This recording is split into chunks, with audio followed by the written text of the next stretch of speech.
Recorded Books Incorporated presents an unabridged recording of The Last Camel Died at Noon by Elizabeth Peters, narrated by Barbara Rosenblatt. This book, copyrighted 1991 by Elizabeth Peters, is recorded by permission of Dominic Abel Literary Agency Incorporated. This performance is copyrighted 1991 by Recorded Books Incorporated. In the deserts of the Sudan, among ancient Egyptian ruins along the banks of the Nile, Amelia Peabody, her obstinate, eminently charming husband Radcliffe Emerson, and Ramses, their precocious son, unearthed more secrets than they had intended in their archaeological endeavor.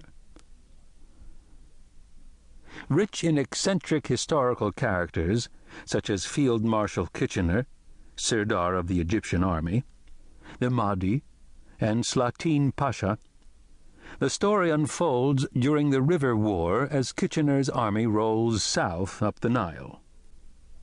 The actual campaign was begun in 1896, and, with her usual attention to historical and geographical detail, Elizabeth Peters places her characters in the year 1897, on the east bank of the Nile in the Egyptian Sudan. The site favored by Emerson, Meroe, was the capital of the Ethiopian kings of Napata. Meroe is one of the world's most famous ruins, containing royal palaces, temples, shrines, as well as spectacular burial pyramids of more than 50 kings and queens and countless Ethiopian nobles.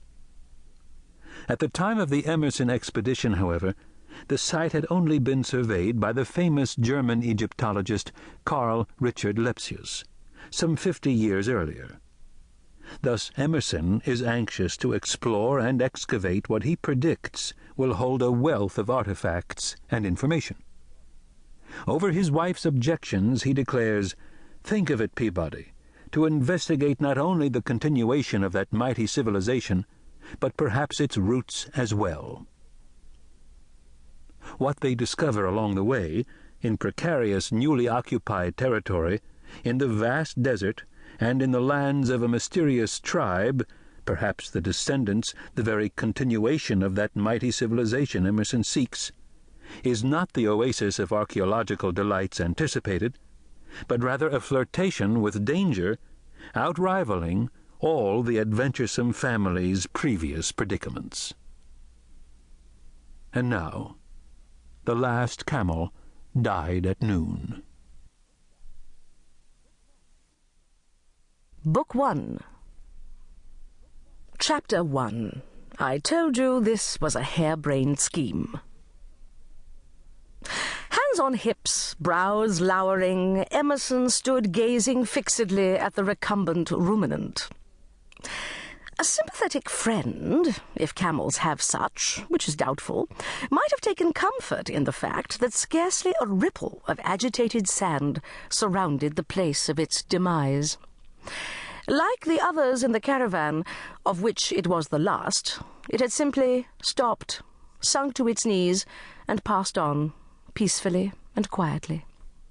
Conditions, I might add, that are uncharacteristic of camels alive or moribund.